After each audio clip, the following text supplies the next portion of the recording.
The Piper P2 represents one of the more intriguing footnotes in Britain's small-volume sports car movement. To understand the 1976 Piper P2, you have to start a decade earlier with Piper Tuning, a Kent-based specialist known for cams and competition engines. The company's ambitions soon grew beyond tuning. By the mid-1960s, it set out to build ultralight racing machines using tubular steel space frames, fiberglass bodies, and readily available Ford components. The first effort, the Piper Sports Racer of 1966, was sleek, aerodynamic, and fast, but limited development meant reliability was uneven. Piper then shifted toward closed coupes suitable for both road and track. The GT followed, drawing strong interest, and the improved GTT arrived soon after to address quality concerns. Piper even attempted Le Mans in 1969, where overheating ended the car's race, but cemented the brand's reputation for daring engineering. Tragedy struck when company owner Brian Sherwood died in 1969. Control passed to employees Bill Atkinson and Tony Waller, who kept the brand alive and began developing what would become the P2.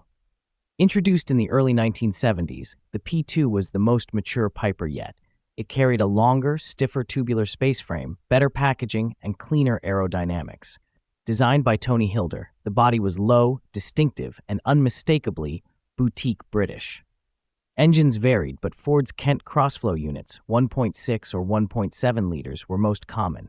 Roughly 80 to 100 Piper cars of all types were produced, and only about 98 P2s are believed to exist, though exact records are scarce. The featured 1976 Piper P2 shows how thoughtfully these cars were engineered and later preserved. It has had the same owner since December 1979 and underwent a body-off restoration in 1997. The subframe was strengthened and zinc galvanized, and a new Stage 2 Ford Crossflow with twin Weber 40 DCOE carburetors was installed.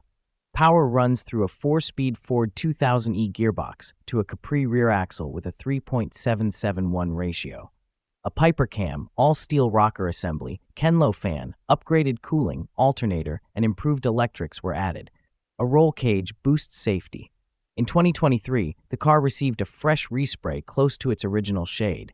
The odometer shows under 7,000 miles since the rebuild, though true mileage is nearer 20,000 due to recalibration. By the late 1970s, cheaper factory sports cars and tightening markets ended Piper's run. Yet the P2 remains compelling. It delivers hand-built character, lightweight engineering, and performance rooted in racing experience. Today, surviving examples surface rarely and often remain surprisingly affordable compared with better-known classics. The 1976 Piper P2 stands as a testament to Britain's era of garage-born innovation.